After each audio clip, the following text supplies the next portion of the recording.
E uma síndrome que mais acomete mulheres entre 30 e 50 anos, a fibromialgia, agora passou a ser considerada deficiência. Sobre isso, a gente conversa agora com o Dr. José Eduardo Martinez, reumatologista e presidente da Sociedade Brasileira de Reumatologia.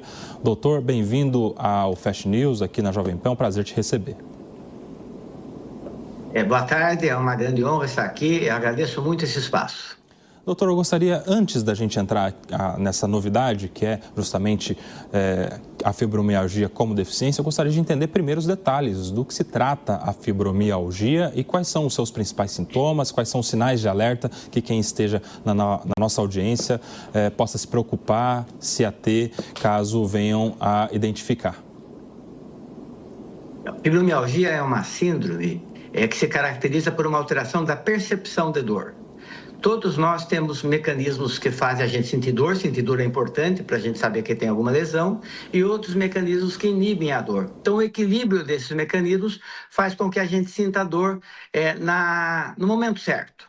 O paciente com fibromialgia tem um desequilíbrio nesses sistemas, e ele passa a ter dor generalizada, mesmo em locais em que não haja lesão. Acredita-se que tudo isso seja decorrente de estresse crônico. Os mecanismos de estresse que também estão alterados. Então, são pacientes que passaram por muitos estressores, por situações de estresse, ou que encaram problemas do dia a dia como estresse. Isso acaba alterando na nossa biologia, fazendo com que a gente sinta mais dor do que deveria sentir. Bem sucintamente, seria isso. Agora são 13 horas e 3 minutos. Para quem está na rádio, a gente vai para um rápido intervalo. Por aqui seguimos na TV Jovem Pan News e nas demais plataformas. Doutor, a minha pergunta agora diz respeito a quem mais recebe esse tipo de diagnóstico. A gente trouxe aqui já na chamada da nossa notícia uma relação envolvendo as mulheres de determinada idade, né? Explica isso para a gente. Normalmente é uma síndrome que acomete predominantemente as mulheres, mas existem homens sim, e quando acomete em homens ele pode ser muito impactante. A faixa é em torno de 20 a 60 anos, mas na verdade em qualquer idade pode se desenvolver fibromialgia. Existe descrição de fibromialgia juvenil e na infância, né? Agora, a faixa predominante é de 20 aos 60 anos e realmente predominantemente mulheres. Perfeito. Agora, a novidade, a fibromialgia sendo considerada uma deficiência. O que isso significa na prática a partir de agora? Então, veja bem, a Sociedade Brasileira de Reumatologia tem se debruçado sobre isso há vários anos. Então, a gente acredita que no âmbito de todos os pacientes de fibromialgia, que são muitos, eu estou falando de 2,5% a 5% da população geral, existem vários graus de impacto. Pessoas com maior intensidade de sintomas, que têm outras doenças associadas, muitas vezes associado a depressão e ansiedade, devem ter muito mais dificuldade do que alguns que têm os sintomas mais leves e moderados. A questão toda dessa nova lei é definir quais são os pacientes que vão ser considerados como deficientes e quais não são. Isso é válido para qualquer doença crônica. A lei estabelece no seu artigo 1C que os pacientes com fibromialgia deverão ser submetidos a uma avaliação de uma equipe multiprofissional e interdisciplinar que avaliará quais aqueles poderão ser considerados deficientes. Isso está estabelecido em lei. E o que eu acho muito justo, né? Porque, na verdade, o grande objetivo da medicina, e também está descrito na lei, no seu artigo 1A, é manter as pessoas socialmente ativas, de uma forma ocupacional adequada, porque a gente também não entende que estar fora da sociedade possa ser bom para os pacientes. A questão é, pensando em Brasil, quantos locais terão essas equipes multiprofissionais e interdisciplinares disponíveis? Qual vai ser o acesso dos pacientes a essas equipes?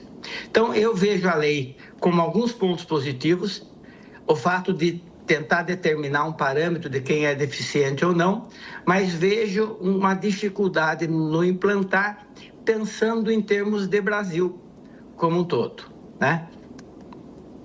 Perfeito. Doutor José Eduardo Martinez, uma última e rápida pergunta agora sobre causa e tratamento para esse tipo de doença, fibromialgia, que é uma síndrome, né, que agora passou a ser considerado deficiência também. No momento em que são 13 horas e 6 minutos e nós estamos recebendo de volta aqueles que estavam no intervalo da rádio, falando conosco aqui, Dr. José Eduardo Martinez, reumatologista, presidente da Sociedade Brasileira de Reumatologia, vai nos explicar agora sobre causa e tratamento, doutor. Para a gente fechar, quais são as principais causas e os tratamentos destinados a quem tem fibromialgia?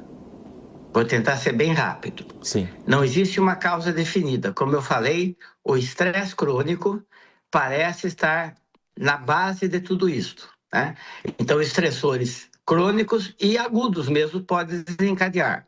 Existem sim estudos falando de predisposição genética, de eventualmente gatilhos até infecciosos e ambientais, mas nos parece que é o estresse que está por trás de tudo isto. Quanto a tratamento, está se comprovado que os tratamentos não farmacológicos são mais eficientes do que os medicamentos. O que eu chamo de não farmacológico? Educação e saúde, que é o que nós estamos fazendo aqui. Exercício físico. Eu sou obrigado a abrir o parênteses. O paciente com dor fala assim, eu não posso fazer exercício. Nós não estamos falando em exercícios intensos. Nós estamos falando em alguma movimentação que cada paciente vai poder fazer de acordo com a sua condição, de uma forma leve, progressiva, se possível orientada. Acupuntura e técnicas mais modernas, como eletroestimulação, também estão envolvidas. Quando eu vou para remédio, eu falo de remédios que modulador, aqueles que fazem com que o estímulo doloroso não chegue tanto ao cérebro e outros que provocam que o próprio sistema inibitório funcione melhor. Nós temos alguns aprovados em bula no Brasil, que o médico vai individualizar. Infelizmente, os aprovados em bula não estão disponíveis no sistema público. Agora, para fechar mesmo, quem estiver sentindo aí os sintomas que o senhor está nos descrevendo desde o início da nossa entrevista, deve procurar um reumatologista, é isso? Ou um neurologista ou alguma outra especialidade médica?